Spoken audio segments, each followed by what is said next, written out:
Il me dit, voilà, tu as le portefeuille. Le portefeuille existait. Il y avait quelques centaines de millions dedans. Et j'avais jamais acheté une compagnie de ma vie.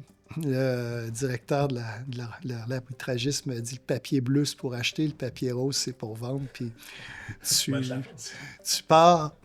Mais ce qui est intéressant, c'est qu'on avait une réunion tous les matins avec tous les autres qui étaient tous des gestionnaires, soit des gestionnaires qui géraient un portefeuille généraliste, mais avec des approches valeur, croissance, quantitatif, fondamental, ou des gestionnaires sectoriels, le gars qui gérait le portefeuille du PIT de l'énergie. Moi, j'avais le portefeuille small cap et tout le monde avait des styles différents, mais le fait d'être, ça m'a donné rapidement de côtoyer tous les styles, toutes les approches, permis de développer ma propre approche. Je vous en parlerai dans quelques minutes. Bonjour, bienvenue à Meilleur Humain, Meilleur Monde, rencontre avec des entrepreneurs visionnaires du Québec.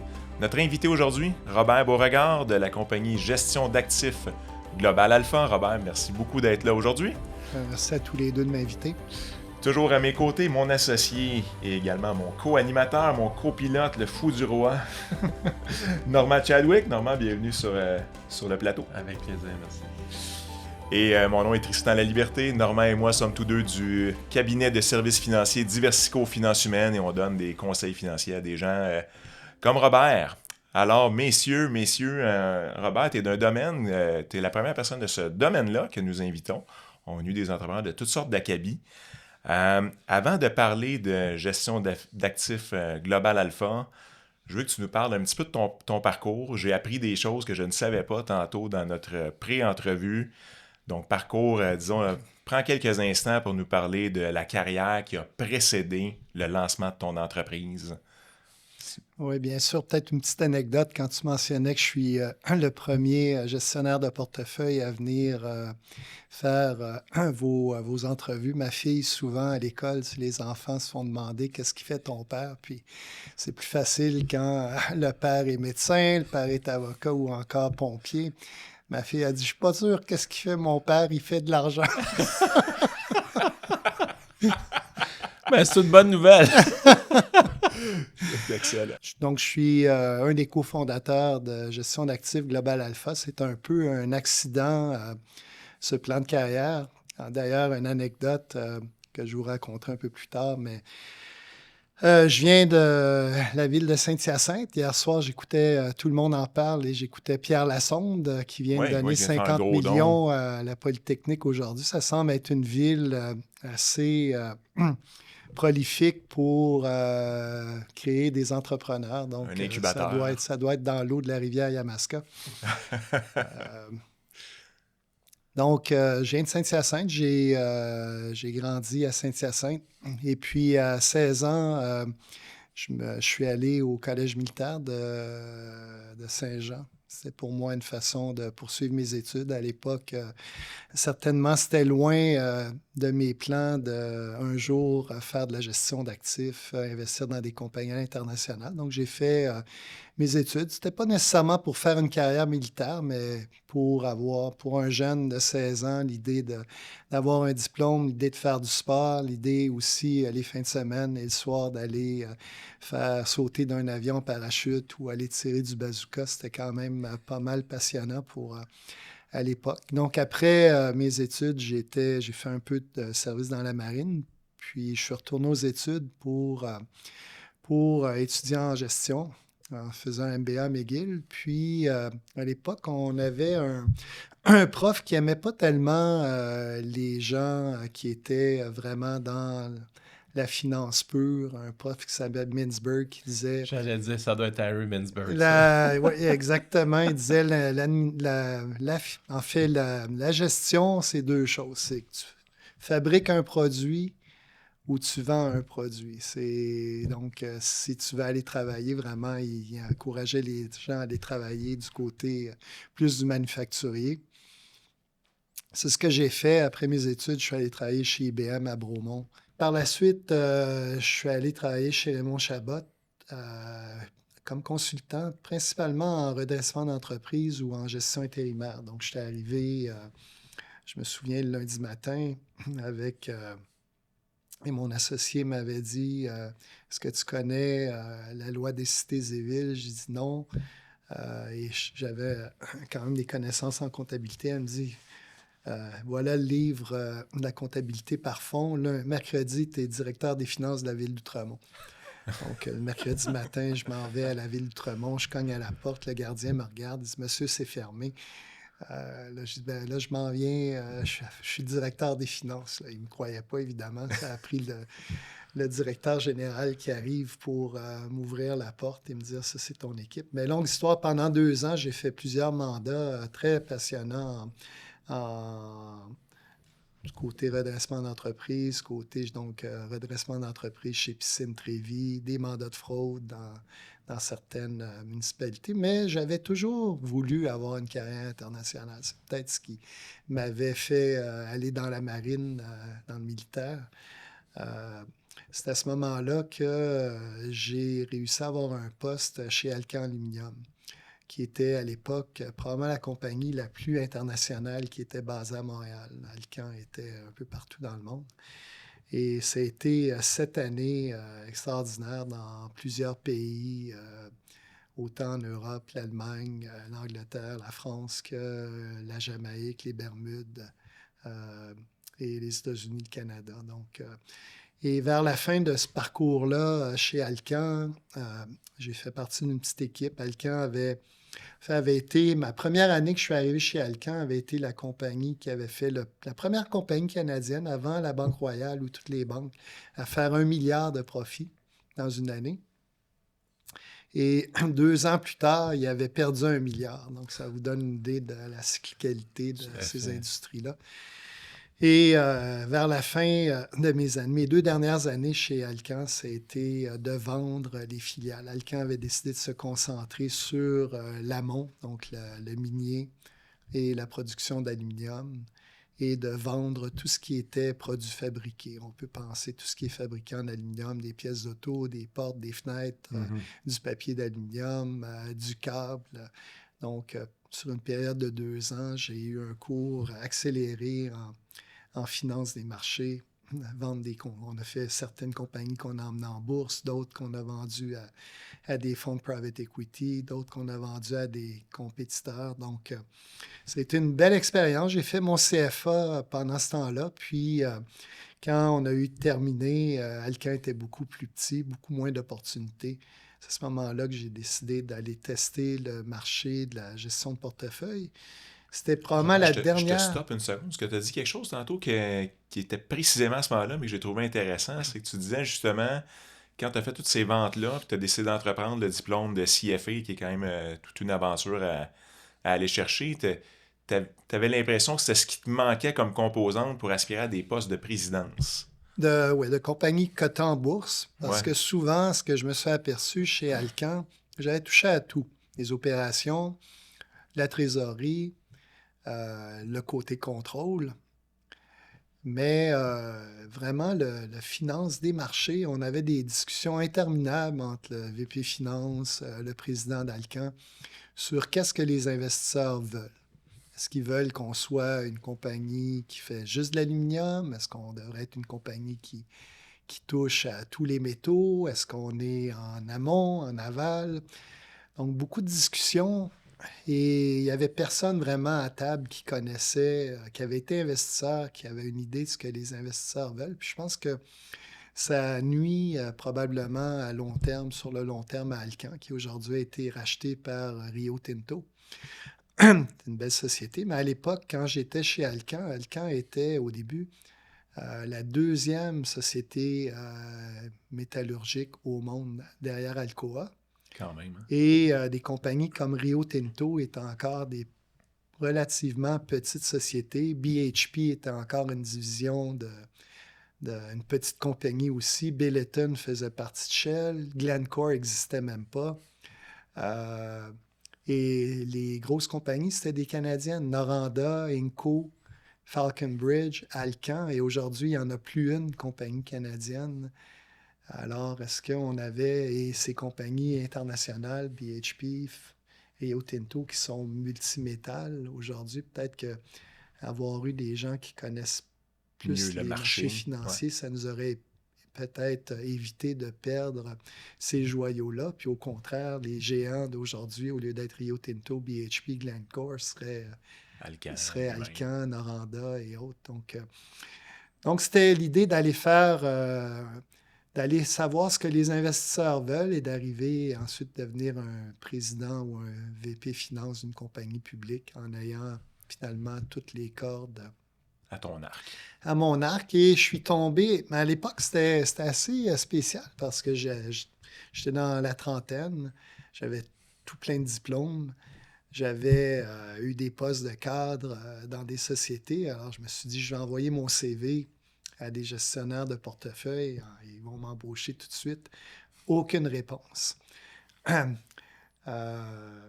C'était une première leçon d'humilité parce que, en réalité, oui, j'avais beaucoup d'expérience, mais j'avais zéro expérience vraiment d'acheter ou de vendre des actions en cotant en bourse, même si j'avais la connaissance théorique. C'est à ce moment-là que j'ai été assez chanceux que la caisse de dépôt à l'époque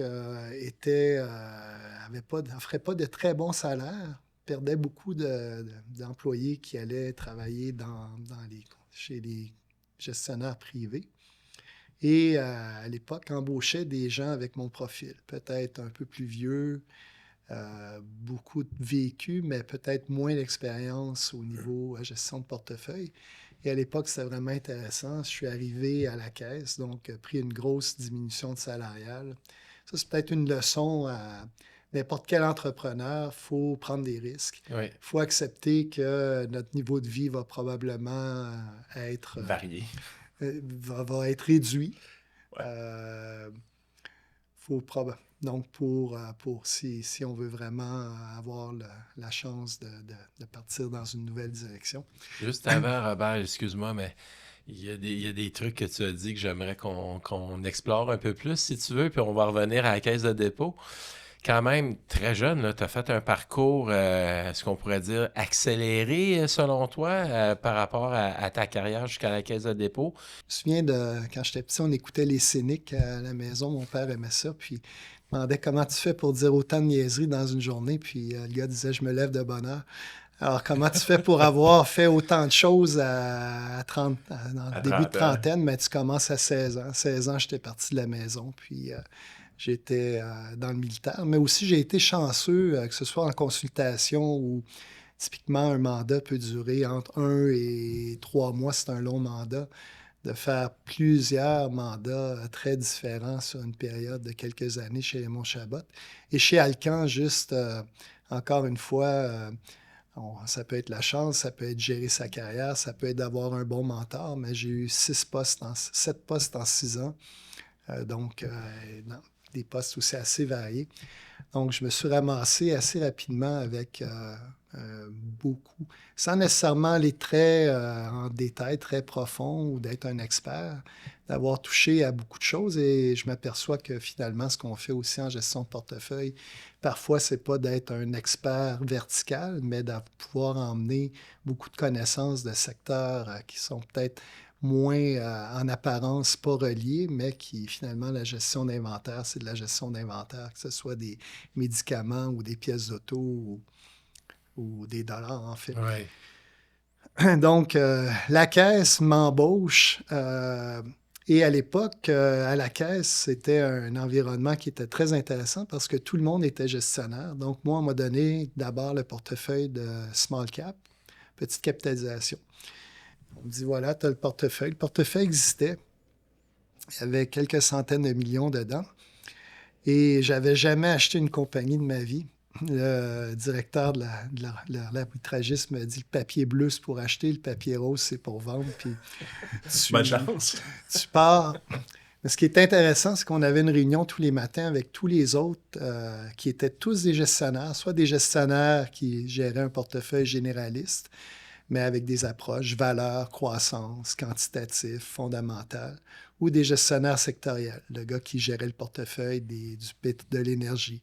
Moi, j'avais le portefeuille small cap et tout le monde avait des styles différents, mais le fait ça m'a donné rapidement de côtoyer tous les styles, toutes les approches, permis de développer ma propre approche. Je vous en parlerai dans quelques minutes, ce qui était très intéressant. Puis, en 99, 98, un an après mon arrivée, on m'a donné le portefeuille de technologie. Donc, pendant la bulle de la technologie, Oui.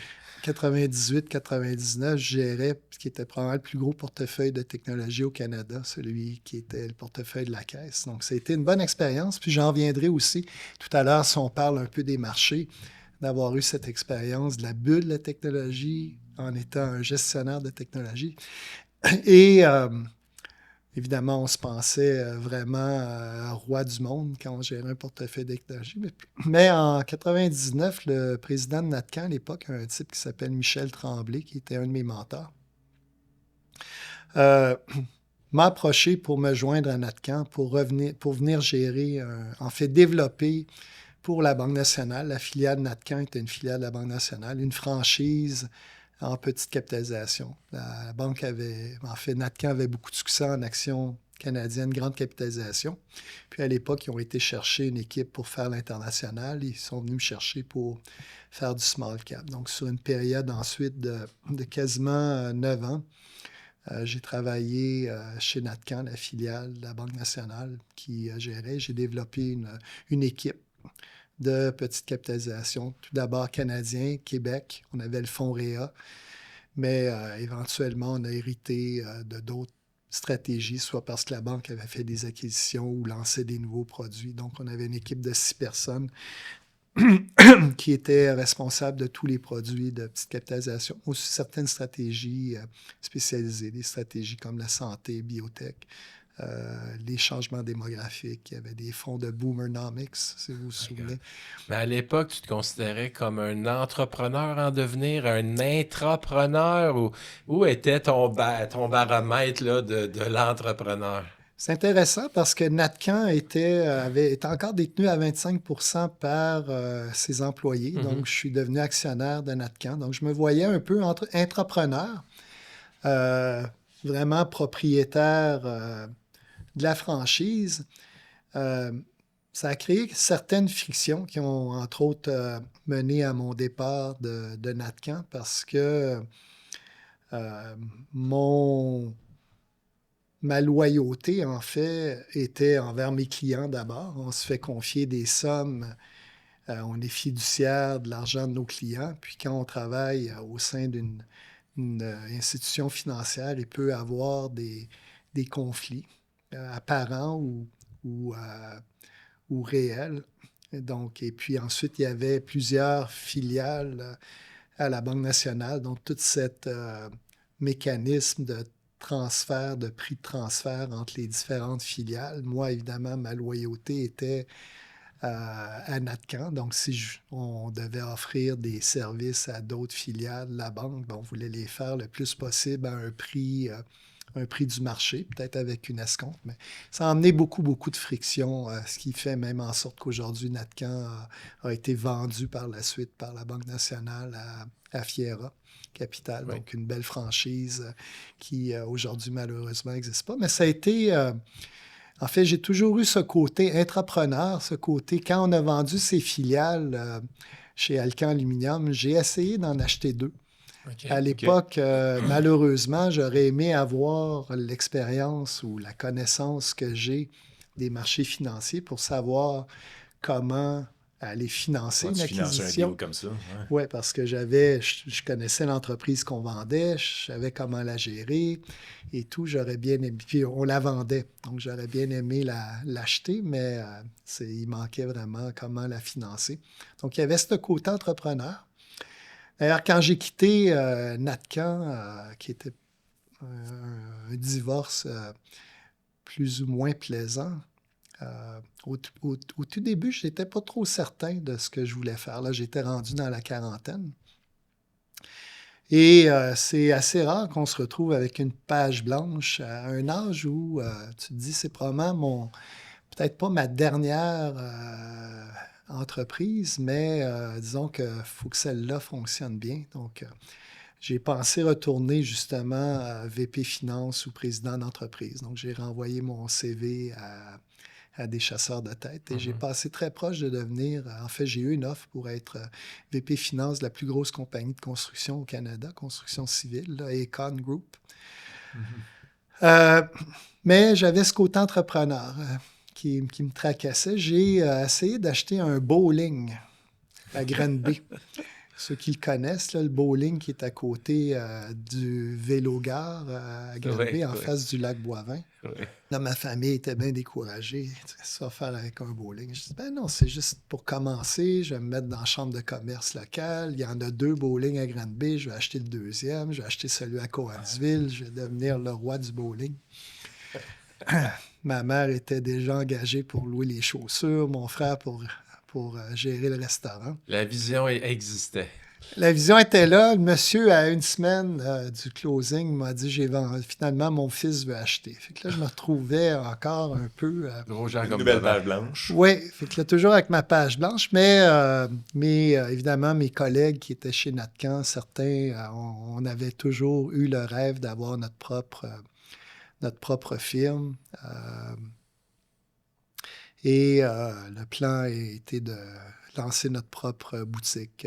David Savignac et moi avons finalement décidé mis sur pied notre plan d'affaires. On voulait être une boutique qu'on possédait, une boutique en gestion de portefeuille institutionnelle, focusée sur les actions petite capitalisation, mais mondiale. Donc, abandonner les mandats canadiens, Québec et autres mandats pour vraiment se focusser sur ce qui, selon nous, était le marché pour les 10-20 prochaines années de mandat mondial. Robert, je te mets sur pause un instant, juste pour ceux qui connaissent un peu moins bien tout le jargon que tu viens de nous dire. Fait que là, on recule de 20 ans en arrière, un peu plus que ça. 2008. 2008. 2008. Bon. C'est la crise du papier commercial au Canada. Oui, exact. Tout à fait. Mais C'est le peut-être début juste, de la c'est crise qui les financière. joueurs à cette époque-là du monde de la gestion de portefeuille, si on veut, là, que les gens pourraient connaître un peu, là, juste pour avoir une petite affaire de dessin là, de où tu te situes dans tout ça. Oui, ben, si on prend l'industrie de la gestion de portefeuille en 2008, à l'époque, il y a évidemment les grandes caisses de retraite qui font des choses à l'interne. On pense à la Caisse de dépôt, le régime de pension du Canada ou encore le PSP, régime de pension du CN, Hydro-Québec. Donc, il y a plusieurs gros joueurs institutionnels. De l'autre côté, il y a des joueurs typiquement au détail, donc des firmes de gestion d'actifs qui sont bien connus, de Fidélité, McKinsey, Qui existe encore aujourd'hui, des bien noms sûr. qui existent encore aujourd'hui, qui sont encore, qui se consacrent beaucoup plus au marché des particuliers. Ce qui se produisait dans les années 2000, surtout au Canada, c'était aussi les banques qui ont pris de plus en plus de place en ayant finalement en lançant des fonds, en faisant soit des acquisitions, mais aussi avec un système qui était assez fermé. Puis il y a eu tout l'avènement au cours de ces années qui est encore plus important aujourd'hui de la gestion passive, des gros joueurs indiciels qui sont connus, des State Street, des Blackstone, mais aussi TD, qui sont des gros joueurs dans tout ce qui est gestion indicielle. Donc, c'était... et puis, quelques boutiques qui étaient... mais ce marché s'est consolidé beaucoup. Les banques sont devenues beaucoup plus importantes. La plupart des gestionnaires qui n'étaient pas de taille assez importante ont été vendus ou ont fermé, tout simplement.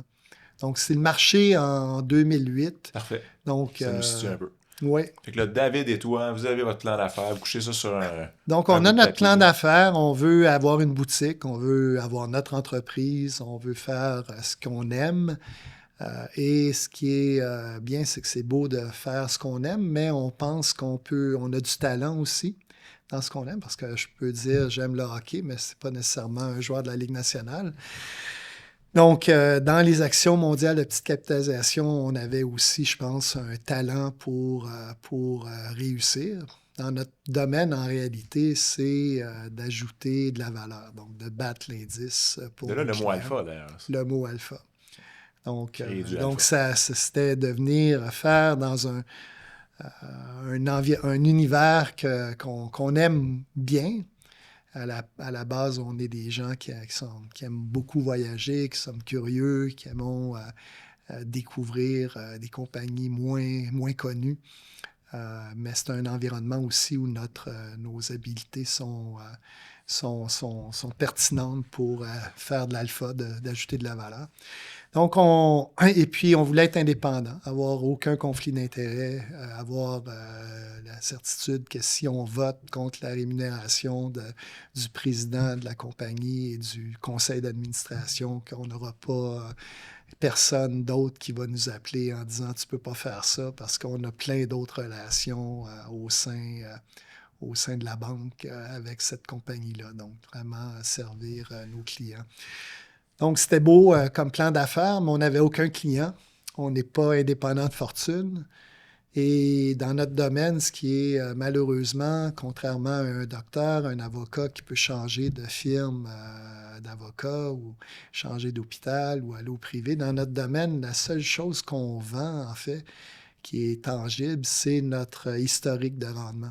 Et cet historique de rendement, quand tu pars une nouvelle firme, si tu changes d'équipe, tu peux pas le conserver, tu peux pas le vendre. Mm-hmm. Donc, on n'avait pas de historique, pas de track record, pas de clients, pas beaucoup d'argent de côté. Donc, c'était assez... Un grand saut. C'était un assez grand saut. Donc, on voulait se trouver un partenaire qui nous emmènerait soit des clients, soit de la solidité financière, aussi les opérations. Donc, on a fait un peu le tour, autant au Québec qu'aux États-Unis. Et puis, on a rencontré un peu par hasard une firme de Toronto qui partageait beaucoup de nos valeurs. C'est une firme qui s'appelle CCL, le groupe financier CCL, qui est une plateforme opérationnelle qui cherche à s'associer à des gestionnaires d'actifs dans leur expertise et qui nous offre en fait tous les services qu'on a besoin à partir du légal, l'informatique, la comptabilité, le marketing, le site web, mais aussi de la distribution. Et c'est un modèle, c'est pas un outsource back-office, c'est pas un modèle basé sur l'actif, c'est pas un chèque qu'ils nous font. C'est vraiment un partenariat où on bâtit la firme ensemble et on partage des profits. Donc, on a démarré avec eux. Donc, au jour 1, c'est David Robert. David Robert, le 1er août 2008, ouais. On a démarré avec... et le groupe financier avait une division client privé. Et ils ont ajouté la classe d'actifs, qui pour eux était une nouvelle classe d'actifs, qui était le small cap mondial, dans leur portefeuille de leurs clients. Donc, oui. Portefeuille client, il va avoir des obligations, des actions, il va avoir peut-être de l'immobilier, il va avoir peut-être de l'assurance. Là, ils ont décidé que le small cap mondial, dans la portion action, était quelque chose qu'ils souhaitaient avoir. Donc, on a commencé le 1er août 2008 avec 10 millions canadiens.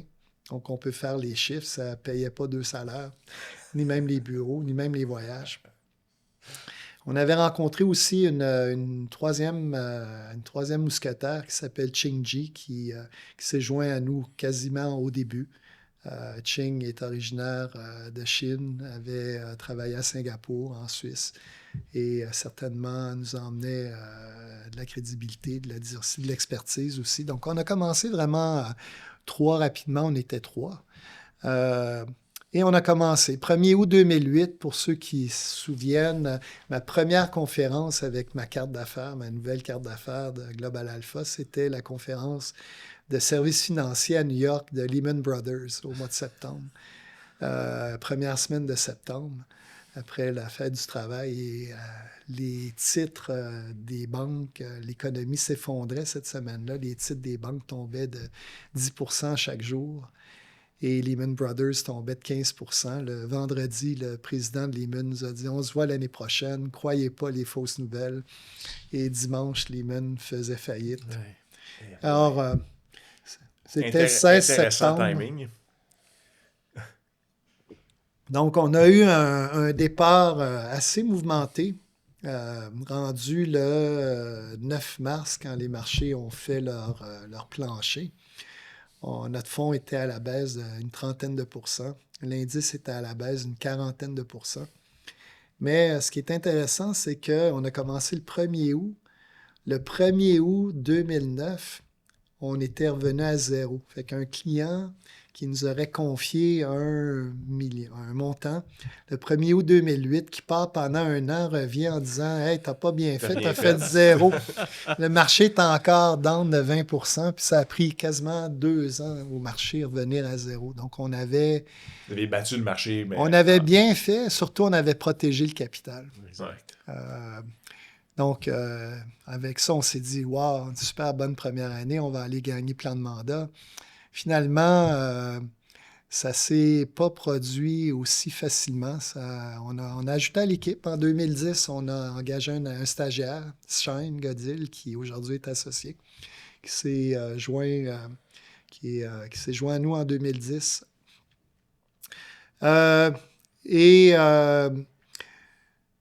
En 2013, on était encore à 2 clients. On avait gagné un syndicat qui nous avait fait confiance pour notre produit. On avait lancé un produit international qui est comme notre produit mondial. Mondial, c'est 23 pays développés. Canada, États-Unis et 21 en Europe, en Asie, les pays développés. Et le produit international, on exclut le Canada et États-Unis. Mais pour des clients américains, souvent, qui ont déjà une exposition aux US, donc on a lancé en disant si on veut développer le marché américain, ce serait plus avec un produit international. Donc, en 2013, on était encore à 100 millions d'actifs, encore non profitables. Ça fait 5 ans. Je me souviens, à chaque fin d'année, on se disait, bon, on recommence. Est-ce qu'on continue? Est-ce qu'on continue? C'est ce que là, tu as demandé. Les remises en question arrivent quand? Puis, qu'est-ce qu'on elles arrivent assez souvent. En fait, on avait gagné un mandat avec la Banque de Montréal. On gérait leur fonds Small Cap Mondial. On l'avait pris, pour ceux qui connaissent le retail, c'était un fonds 2 étoiles Morningstar qui avait une 15aine de millions. Et après, en 2010. En 2013, on est rendu à une 100aine de millions. C'est la moitié de nos actifs. Puis on est rendu 4 étoiles Morningstar. On est proche de la 5e. Et ils décident de ramener le mandat à l'interne. Je peux te dire que quand la journée qu'ils nous ont appelés en disant on le ramène, on retombait à 100. Tu te remets en question souvent, mais on avait la chance d'être plus qu'un. Quand tu es 2, 3, 4, on était 4. Mais tu sais, Robert, en même temps, si j'ai bien suivi, là, en 2008, on part avec 10 millions. En 2013, on est à 100, puis on s'en fait enlever un 100, on retombe à 100, là, mais on est quand même à 10 fois. Vous aviez du vent quand même qui soufflait dans les voiles. Là. Vous êtes passé de 10 millions de gens qui vous faisaient confiance à 100 millions là, quand même. Oui, mais c'est une industrie où les frais fixes sont très élevés. Combien ça prenait pour être rentable, pour vraiment dire qu'on a une business? À l'époque, 300 millions, peut-être. Juste pour te donner une idée, on entend souvent parler des indices, le S&P ou le MSCI. Juste d'acheter les données, c'est rien de spécial. D'acheter les données du S&P, c'est 75 000. Pour te faire dire que Apple est 5,8 % du S&P par année. Un Bloomberg, c'est 3 000 US par mois. Les loyers, c'est les enregistrements. C'est juste acheter une montre qui dit l'heure, ça, finalement. Là, en gros, c'est un peu ça. Oui.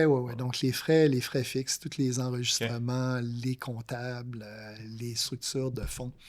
Donc, c'est une business où les barrières à l'entrée sont assez élevées. Je veux juste faire un petit saut dans le futur, parce que là, on regarde de façon très timeline, linéaire, tout le cheminement. Mais juste pour ceux qui nous écoutent, aujourd'hui, le fonds a combien sous gestion? Donc, Global Alpha, aujourd'hui, on accélère, on est rendu à notre 16e année. On est une équipe de 20 personnes du côté Global Alpha. Une 15aine en gestion de portefeuille, en recherche. Donc, on a tous un chapeau d'analyste, de gestionnaire. Et 3 en service à la clientèle. 1 aux opérations qui vraiment fait la liaison avec les 400 personnes au groupe financier qui nous supportent du côté des opérations, puis une chef de la conformité. Donc, c'est une équipe, une 20aine de personnes à Montréal. On gère environ 9 milliards en dollars canadiens pour aujourd'hui une centaine de clients institutionnels pour la plupart. Je dirais à peu près 60% à l'extérieur du Canada, principalement aux États-Unis, 40% au Canada. Et on a notre mandat mondial Small Cap qui a été débuté en 2008, notre mandat international qu'on a débuté en 2009. Et plus récemment, il y a 4 ans, on a lancé un mandat de marché émergent. Donc, il y a les 23 pays développés. Il y a les 25 pays qui sont en voie de développement. C'est des pays avancés, mais pas encore dans la catégorie pays développés parce qu'il y a soit des règles comptables différentes, la liquidité des marchés, certaines lois. Mais c'est des pays comme l'Inde. Les gros sont l'Inde, Corée, Taïwan, Chine. Quand même. Et ensuite, on descend là, en Afrique. Mais c'est tout un parcours parce que c'est quand même une industrie extrêmement compétitive. Là.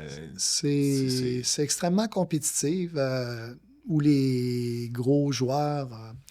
en fait, les grandes tendances dans l'industrie, ce qui rendrait encore plus difficile, je pense, aujourd'hui, de reproduire ce qu'on a fait. Ouais. Global Alpha, c'est vraiment la gestion indicielle aujourd'hui est devenue omniprésente. Ouais. Donc, c'est plus de 50% de l'industrie qui achète tout simplement l'indice. Et depuis une dizaine d'années, c'est eux qui reçoivent le plus de nouvelles entrées de fonds. Les gestionnaires actifs ont des sorties de fonds, donc les McKinsey de ce monde, les Templeton, perdent des actifs fonds ou du futur. Des actifs au profit des gestionnaires indiciels. Il y a aussi l'avènement de tous les gestionnaires quantitatifs, donc les machines, qui gèrent plus les fonds beaucoup plus court terme avec des facteurs. Qu'est-ce qui fait monter le prix d'une action à court terme? Ce n'est pas nécessairement les résultats, le bilan, le fondamental. Ça peut être un paquet d'autres facteurs. Et ces machines-là ont eu beaucoup de succès et ont attiré beaucoup de fonds dans les quelques dernières années.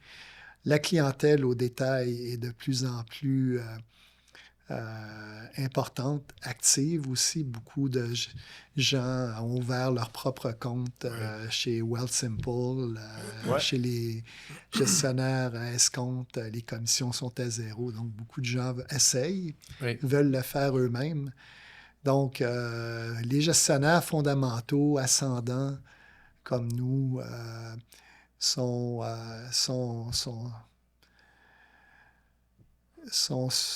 sous assaut, là, sont vraiment...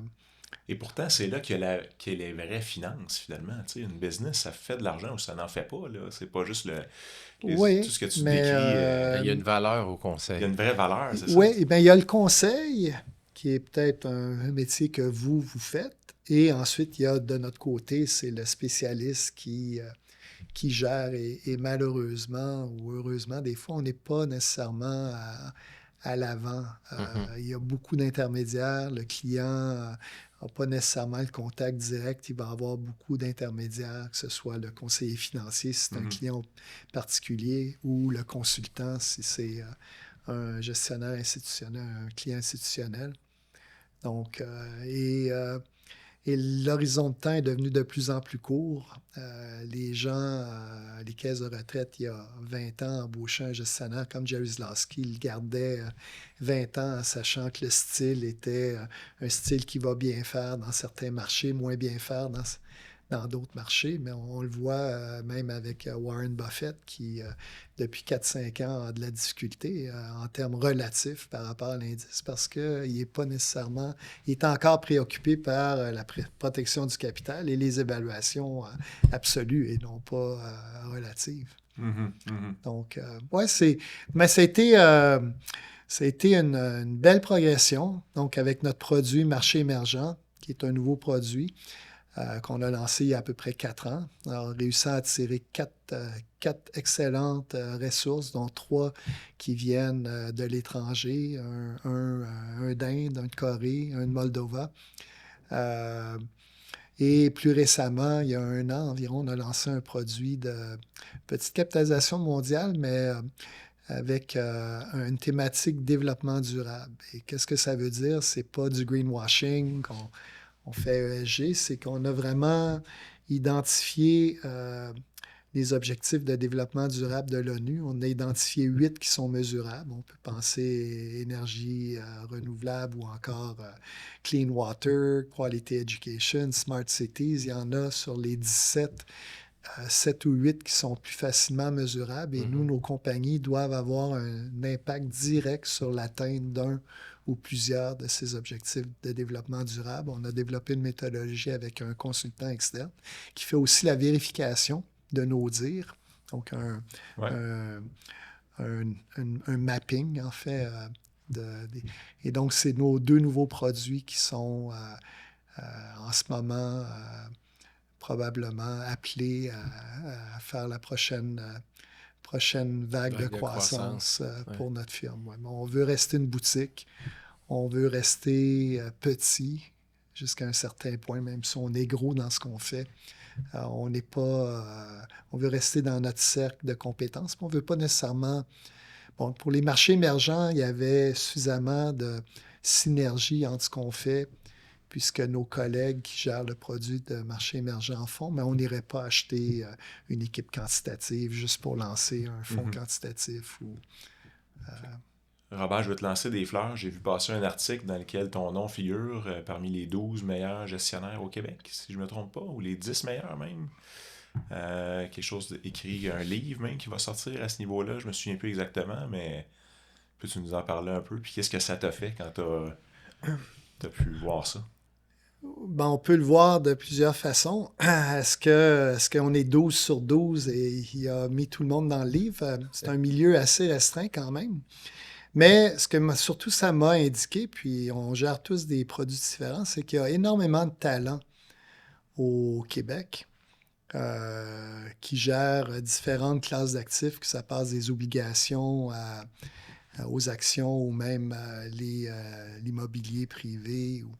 Donc, il y a beaucoup de talent et de faire partie d'un groupe assez sélect de gestionnaires, c'est un honneur certainement. Et le livre, en fait, partait de cette prémisse-là, qu'aujourd'hui, on peut acheter des fonds indiciels, on peut acheter plusieurs compagnies de fonds offrent leurs services, leurs produits, mais qu'il y a probablement moyen pour un investisseur québécois, un particulier québécois, de faire gérer son patrimoine par des gestionnaires ici.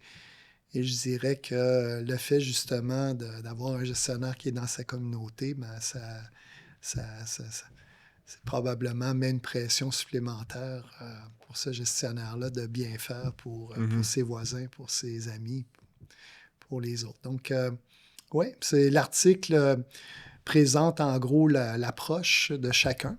L'approche, la philosophie de gestion et le processus et la spécialité. Et à la fin, la conclusion, c'est qu'il y a peut-être un effort à faire pour acheter local. On parle beaucoup d'achat local en ce moment. Ben Peut-être que le Journal de Montréal, au lieu de mettre le pot de yogourt québécois puis américain, pourrait aussi dire le fonds d'action mondiale géré par un gestionnaire québécois ou géré par un gestionnaire. Puis la même chose pour les caisses de retraite. Quand on pense en ce moment, le mouvement dans certaines grosses organisations d'acheter local, d'exclure les fournisseurs américains d'appels d'offres, bien, souvent le plus gros actif de la ville de Montréal, c'est probablement sa caisse de retraite. Le plus gros actif de Hydro-Québec, c'est probablement pas la grande, c'est probablement la caisse de retraite d'Hydro-Québec. Même chose au CN. Donc, quand on pense que leur plus gros actif est probablement la caisse de retraite, c'est peut-être une réflexion à avoir s'il y a une option plus locale, si on devrait. Ça emmène souvent une frustration parce que, comme cette semaine, on a vu des compagnies qui sont venues nous visiter à Montréal. des compagnies comme françaises, comme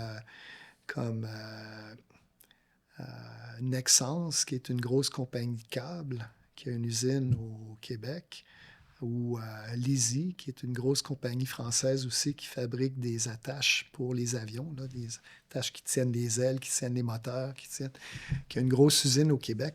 Souvent, on fait des missions commerciales. Le ministre va aller en Bulgarie avec une gang d'entrepreneurs, puis c'est pas nécessairement inutile comme effort, mais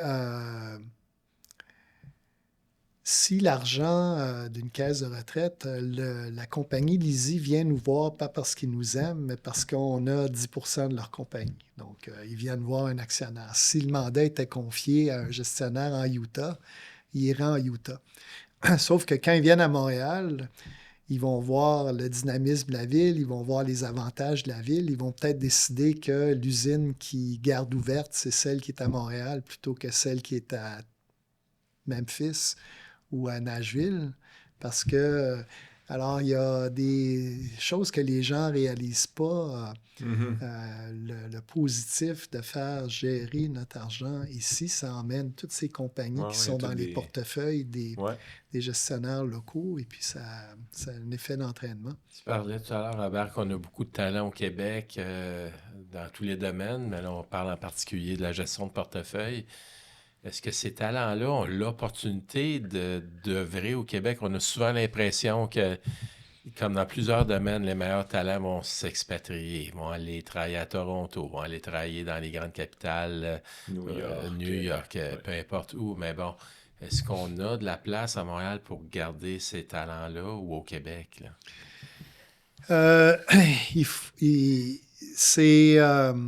Ça revient encore une fois que, je veux dire, si on regarde les universités qui ont des très bons élèves, des très bons programmes, si elles confient leur caisse de retraite ou leur fondation à gérer à des gestionnaires aux États-Unis ou en Europe, c'est pas eux qui vont offrir des postes à leurs finissants. Donc, c'est un écosystème qui est fragile. Oui. Je dirais que moi, même de mon côté, je suis sur le comité d'investissement du fonds Kenneth Woods, qui est un fonds étudiant de l'Université Concordia. Oui.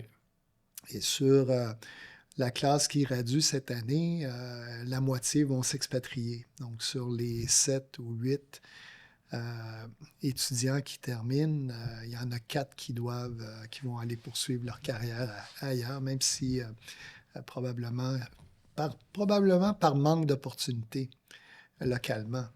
Donc, c'est un marché assez restreint qui n'est pas en croissance, qui a ses challenges, je dirais pas du côté politique, mais attirer du talent de l'étranger, c'est difficile parce que il y a toutes les barrières de la langue et il n'y a pas vraiment de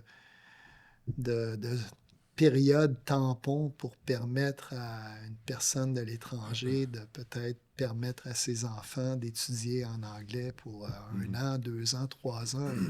Et les classes d'intégration, c'est difficile pour un parent de dire « mon enfant perd 1 an pour essayer d'apprendre le français avec une bande d'autres élèves qui parlent anglais et des profs débordés. » Donc, c'est difficile. Là, aussi, la réglementation, ça encore une fois, c'est bon d'avoir des organismes de réglementation, mais quand ça devient trop lourd, ça devient compliqué. Mais d'un autre côté, il y a des avantages. J'aime dire à nos clients potentiels que le fait que la Caisse de dépôt, le fait que PSP, que certaines grosses caisses de retraite soient basées à Montréal, qu'il y a quand même assez de gestionnaires pour attirer des compagnies qui viennent nous rencontrer à Montréal, que ce soit même des compagnies japonaises. On avait une aujourd'hui. Le plus gros propriétaire d'appartements à Tokyo était dans nos bureaux aujourd'hui. Okay. Seulement à Tokyo, ils ont plus de 40 000 appartements. Et pourquoi ils viennent à Montréal? Ben, parce il y a un vol direct Montréal-Tokyo. C'est facile ensuite pour eux de continuer leur visite d'investisseurs. Ils peuvent faire même une demi-journée à Montréal s'ils veulent. Ensuite, aller à Toronto, Boston, New York. Ouais, c'est tout des petits vols. Et le fait d'être à Montréal, ça nous permet d'avoir une rencontre en privé avec la direction. Alors qu'à New York, il y a beaucoup plus de compétition, à Toronto ou à Boston, où on serait invité dans un petit déjeuner de groupe ou un lunch de groupe. Donc, on a un très bel accès. Et souvent, ces compagnies-là ne vont même pas aller à Chicago après. Puis, oublions, j'ai un ami qui travaille pour Bill Gates à Seattle. Puis, dans une année, il voit une dizaine de compagnies. Dans une année, on voit juste à Montréal, on doit avoir 400 à 500 compagnies dans nos bureaux. Donc, il y a quand même des avantages d'être à Montréal. Oui. Il faut les conserver. Il faut les capitaliser et les conserver. Oui. Intéressant. Robert, il y a une question que je pose souvent dans le balado autour. Je disais, si je vais poser ma question Back to the Future, on va sauter dans une DeLorean, puis essayer d'aller voir le futur. Ça donne que, Robert, tu possèdes une DeLorean. En plus, c'est vraiment le secret que tu nous as jamais vraiment dévoilé et qui fait que tu as pu prendre des décisions d'avance sur tout le monde. Mais... tu viens de dévoiler exact. Mon arme secrète, démasquée. Démasquée complètement. Si on sautait dans une DeLorean, je vais poser ma question avec 2 volets. Tu sais, un peu, où est-ce que tu vois ton entreprise? Puis aussi, évidemment, tout le monde est toujours curieux de savoir où est-ce qu'un gars comme toi, qui est directement dans les marchés, qui a toute l'expertise que tu as, c'est quoi les secteurs qui t'intéressent en ce moment, qui attirent ton attention? Où est-ce que tu vois un peu le futur des marchés là, dans les années à venir? Je vais peut-être commencer par le marché parce que c'est assez d'actualité avec ce qui se passe au sud de la frontière, mais aussi dans tout ce qui est géopolitique en ce moment. Oui. La rivalité, les grands blocs, Chine. Tout à fait. Ce qu'on peut constater, moi je vais parler pour le marché des actions transigées en bourse. C'est que depuis 4 à 5 ans, il y a eu un engouement pour le marché américain, principalement les grandes capitalisations, et si on va encore plus précis, vers les compagnies, les titres de technologie. Donc, ce qui fait en sorte qu'aujourd'hui, le poids du marché américain dans les marchés, le total des marchés mondiaux, est à un record de tous les temps. On parle presque 70% de la capitalisation boursière mondiale est représentée par les États-Unis. Donc, tous les autres pays combinés font moins de 30%, alors que l'économie américaine est moins de 20% de l'économie mondiale. Donc, quand on regarde, alors qu'à la sortie en 2000, lors du crash de la technologie, c'était à peu près 40% le poids du marché américain dans le poids mondial, avec une économie qui était presque 25% de l'économie mondiale. Donc, on voit qu'aujourd'hui, le poids du marché américain est disproportionné, extrêmement risqué. Une compagnie comme Apple, tout seul, achète tout le marché canadien. Donc, on peut penser que si demain, je te donne 3 000 milliards, Tristan, tu aimerais probablement ça. Puis je te dis, tu as 2 choix. Je te donne Apple ou je te donne l'économie canadienne. Toutes les banques, tout le pétrole, toutes les compagnies de ressources, Shopify et 1000 milliards en plus pour argent de poche. Le change. Je me sentirais mieux diversifié avec le Canada, en tout cas, que de viager sur une seule. Fait que même si on aime Apple, quand on met les deux en contraste, donc il y a une énorme concentration, ça crée un énorme risque. On l'a déjà vu dans le passé, on l'a vu à la fin, dans les années 70. J'étais pas gestionnaire de portefeuille, mais ceux qui aiment lire l'histoire financière, on appelait les Nifty 50. Tu achetais des titres comme IBM, comme Polaroid, Xerox, GE. C'était des titres que tu pouvais conserver, qui se vendaient à prime sur le marché, que tu n'avais pas à diversifier ton portefeuille. Fin des années 90, avec la bulle de technologie. Et on se retrouve dans une situation semblable aujourd'hui qui est amplifiée par tout le mouvement des investisseurs passifs qui ont vu, tous ceux qui n'avaient pas les géants de la techno se sont dit « j'ai pas bien fait en bourse » par rapport à mes chums qui ont juste acheté le S&P. Fait que finalement, on se retrouve là aujourd'hui. Et qu'est-ce qui s'est passé en 72? Qu'est-ce qui s'est passé en 2000? Là, les gens aiment toujours dire c'est différent aujourd'hui. Et moi, en 99, je gérais le plus gros fonds de technologie au Canada. Là, les gens se disent « Ah, les compagnies à l'époque ne faisaient pas d'argent. » Mais c'est pas vrai. À l'époque, on construisait l'Internet. Et le trafic sur l'Internet doublait aux 3 mois. Fait qu'imaginez-vous que le trafic double aux 3 mois, tous les équipements qu'il faut que tu achètes pour soutenir le trafic. Pour faire une idée, là, c'est comme si à tous les 3 mois, le trafic qui sort de la ville de Montréal pour venir sur la Rive-Sud double. Il faudrait construire un pont Champlain à tous les 3 mois. Un pont Champlain tous les 3 mois, le trafic double. En fait, il faudrait construire 3 ponts, 4 ponts, parce qu'on en a 4, là. Fait qu'imagine, tous les gars, les Pomerleau et autres de ce monde seraient multimilliardaires parce qu'on se dit qu'il faut construire un pont à toutes les 2-3 semaines.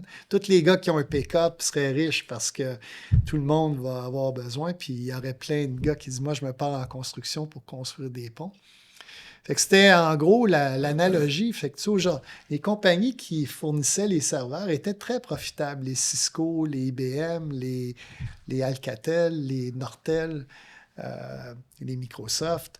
Donc, c'était pas cet argument qu'il y avait des compagnies avec des mauvais plans d'affaires. C'est ça qui a fait sauter la bulle. C'était pas ça. C'était pas la Fed qui a monté, baissé les taux. On essaie de voir qu'est-ce que la Fed a fait.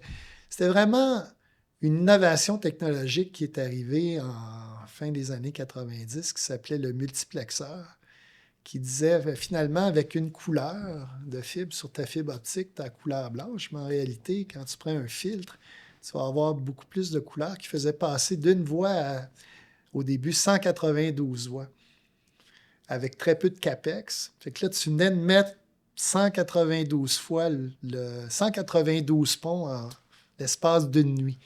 Fait que là, même si ton trafic double aux 3 mois, tu avais de la place. Tu as de la place pour quasiment 2 ans. Fait que qu'est-ce qui est arrivé? Là, le marché a dit « Oh, c'est plus vrai. » Fait que tous les wannabes, tous les gars qui pensaient être riches parce qu'ils avaient un pick-up ont fait faillite. J'aime beaucoup ton analogie. Mais les Nortel, Cisco, ils n'ont pas crashé en mars. Ils ont crashé plus tard en septembre quand... Là, ils ont dit, mais finalement, tous les gars qui avaient des pick-up, ils n'en achètent plus, ils ont fait faillite. Puis nos clients aussi, ils n'achètent moins. Fait que là, le plan. Fait que là, je vois une analogie. Les gens disent c'est différent aujourd'hui. C'est l'intelligence artificielle. Qu'est-ce qui est le plus important? L'électricité qu'on a installée il y a 100 ans. L'Internet, ou aujourd'hui, l'intelligence artificielle, je pense que c'est une couche supplémentaire. Puis... même chose, demande exponentielle. Tout le monde court, ça me prend des solutions. Mais on a vu le moment multiplexeur de 2000, c'est le moment DeepSeek et tous les autres modèles qui finalement viennent remettre en question est-ce qu'on va payer 10$ par recherche ou on va payer 5 cents? Est-ce qu'on a besoin d'avoir autant de puissance pour bâtir le modèle? Alors, je pense que les analogies sont semblables, mais c'est ce qui avait emmené finalement la chute de cette bulle d'Internet à l'époque. Mais l'argent va ailleurs. Fait que là, aujourd'hui, tout l'argent est dans l'US. L'argent est allé à où en 2000, est allé partout ailleurs. Fait que tout a bien fait. Les commodités, les marchés émergents, les petites capitalisations, les marchés internationaux. Tu pouvais choisir à peu près toutes les classes d'actifs, l'immobilier, et tu faisais mieux que de rester dans le marché américain. Fait qu'aujourd'hui, moi, ce que je recommande aux gens, c'est, vous avez probablement bien fait avec votre portefeuille, c'est probablement le temps de vraiment prendre des profits et d'aller vers des choses qui ont peut-être moins bien fait depuis depuis 4, 5, 6 ans, que ce soit même les marchés émergents, la Chine, les petites capitalisations. Bon, il y a certains actifs qui font déjà bien. Là, on a vu l'or qui fait très bien, mais... donc, et les évaluations ne sont pas exagérées si on exclut justement certains des titres vedettes par rapport à l'historique. Il risque d'avoir une vague de consolidation, de fusion-acquisition. Les taux d'intérêt ont recommencé à baisser. Les fonds de private equity ont levé beaucoup d'argent. Les compagnies ont des bons bilans pour la plupart. Donc, je pense que je suis extrêmement positif. Les gens pensent toujours, changer un peu de sujet, c'est la fin de la croissance parce que les marchés ont fait 15% depuis 7 ans. Il faut que ça fasse 5% pour les 10 prochaines années. Peut-être si tu achètes l'indice, c'est vrai, mais pas nécessairement. Puis c'est peut-être le moment où les gens qui font du choix de titre. Parce que la croissance mondiale, en réalité, a toujours été entre 3 et 4 %. Dans une récession, on est à 2,7 puis dans une grosse phase d'expansion, on est à 4,2. Il n'y a pas un gros écart. Mais c'est basé sur quoi? C'est basé sur la croissance de la population. Tant que la population mondiale grossit, on devrait avoir une croissance on naturelle. devrait avoir une croissance de la population plus croissance de la productivité. C'est ça qui te donne ta croissance économique. Sauf qu'il faut que tu choisisses où tu vas.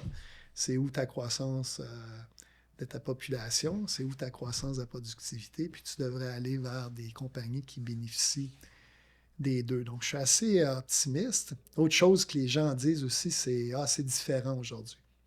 Je vous invite à aller sur mon site web. À toutes les semaines, on a un commentaire hebdomadaire. Tous nos commentaires depuis 2008 sont sur le site. Donc, quand on visite le Japon, on parle du Japon. Quand on parle d'intelligence artificielle, on parle d'intelligence artificielle, mais aussi comment notre portefeuille est exposé à ce thème d'intelligence artificielle. Mais entre autres, aujourd'hui, c'est différent. Tu sais. Et j'ai beaucoup réfléchi à ça et je pense qu'il y a 3 choses qui sont vraiment différentes qu'on n'a jamais vues.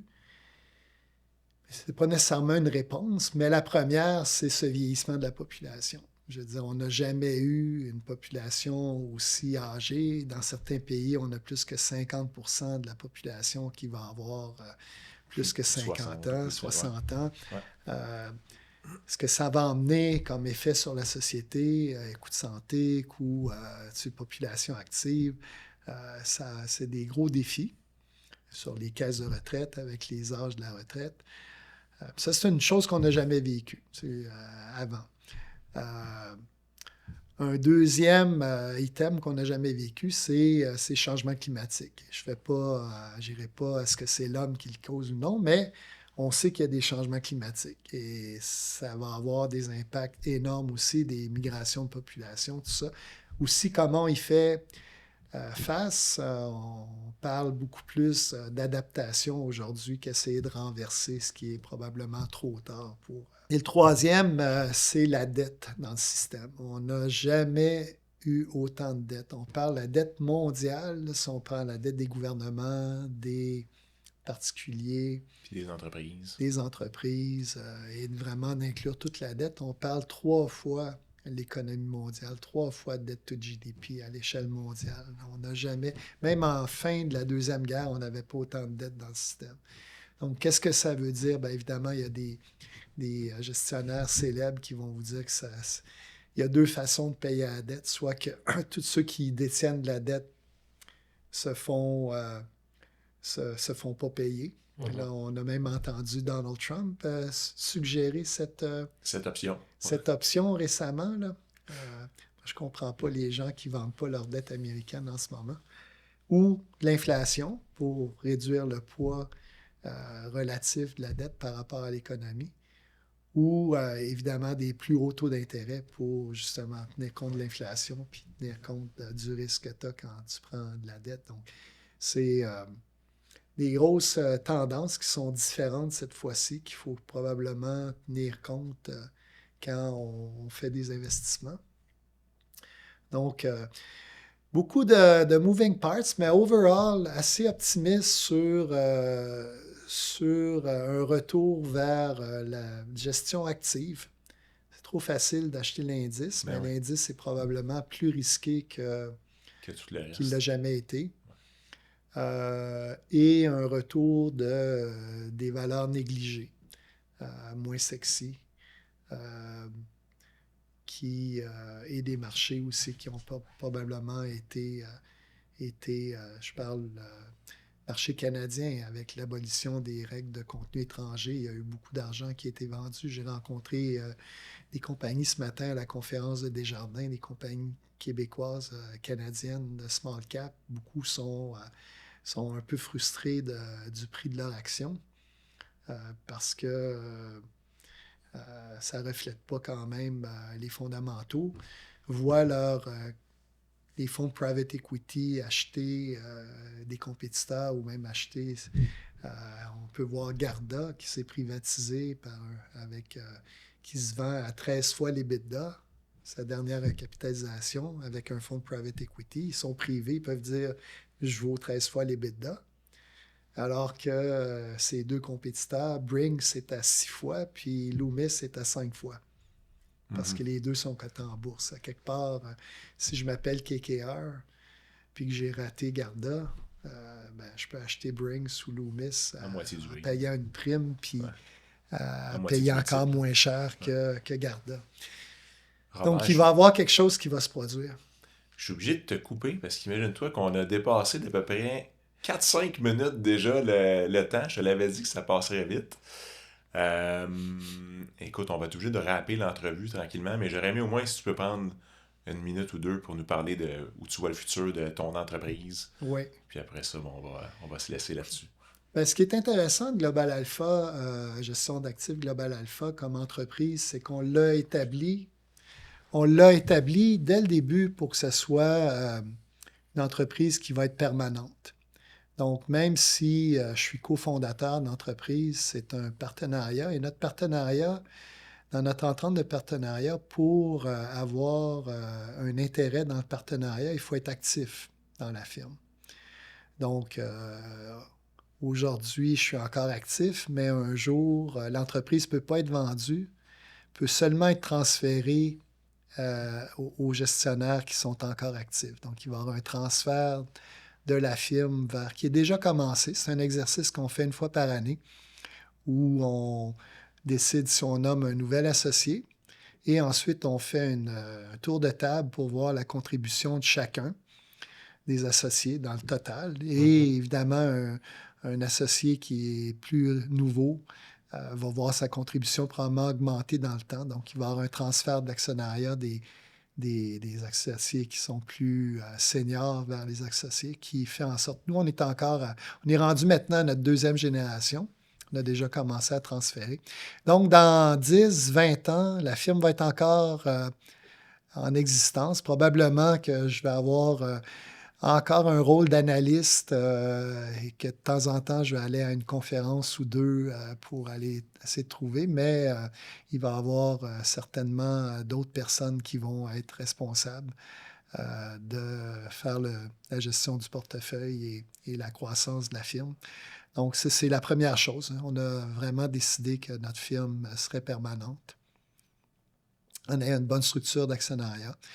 On va s'adapter au marché. On a lancé notre produit de développement durable, même si aujourd'hui, ça peut sembler moins à la mode depuis l'élection américaine de Ouais. parler de développement durable et de valeurs ESG. Mais on pense que c'est quand même La la voix. direction Bien oui. où nos fonds s'en vont. Le fonds de pays, notre fonds de pays émergents, c'est aussi un produit qui est assez excitant. J'ai des collègues qui reviennent, entre autres, d'Indonésie, qui étaient là la semaine passée, qui m'ont parlé une population jeune, une population en croissance, plein de choses à faire, des infrastructures qui nous rendraient un peu tristes, à savoir qu'on pense que c'est des pays qui sont vraiment loin derrière, mais qui ont compris que pour avoir du succès, il faut que tu aies des bonnes infrastructures. Donc, au niveau produit, on va quand même s'adapter. Il faut. Il y a une grosse pression sur les frais dans notre industrie. Donc, c'est d'essayer de trouver des produits qui se distinguent, qui sont uniques, qui ne sont pas facilement indiciables. Donc, très optimiste quand même sur les années à venir. Je dirais, les 5 dernières années ont été difficiles, beaucoup avec le COVID, avec la normalisation des taux d'intérêt, le côté géopolitique. On revient probablement, malgré toute l'incertitude au niveau des élections américaines, probablement à des valeurs plus fondamentales. Les gens vont regarder la croissance des profits, les évaluations, la solidité des bilans. Donc, c'est un peu ça qui... Un retour pour vous, en quelque sorte. Oui. On est extrêmement excités. Une bonne histoire pour nous. Robert, merci beaucoup de ton temps aujourd'hui. Moi, je t'aurais écouté encore pour un bon bout de temps parce qu'il y a tellement de conjonctures. On s'ennuie pas, mettons, actuellement, ni dans le contexte géopolitique, ni avec tout qu'est-ce que ça a comme impact sur les décisions que vous avez à prendre, vous autres, à votre niveau. J'étais très content de connaître des bonnes parties de ton parcours que je connaissais pas. Toute la partie, tout le prix Global Alpha, finalement, avec lequel on peut voir un grand lien avec ton type de personnalité et le type de gestionnaire que tu dois être. Avec ton parcours, justement, tu y as touché à la vraie business, au fondamental. Tu as fait ça avant de faire de la gestion d'actifs. Je pense que c'est une grande force là, que tu as. Bravo d'avoir tenu le fort pendant toutes les premières années d'une telle aventure qui demandait d'y croire. Alors, en tout cas, bref, merci pour tous ces partages-là. Bien apprécié. Merci de me donner un beau podium pour raconter, parler de ma passion, en fait. Oui. Merci. Tout à fait. Merci beaucoup, Robert. Merci. De rien. Merci.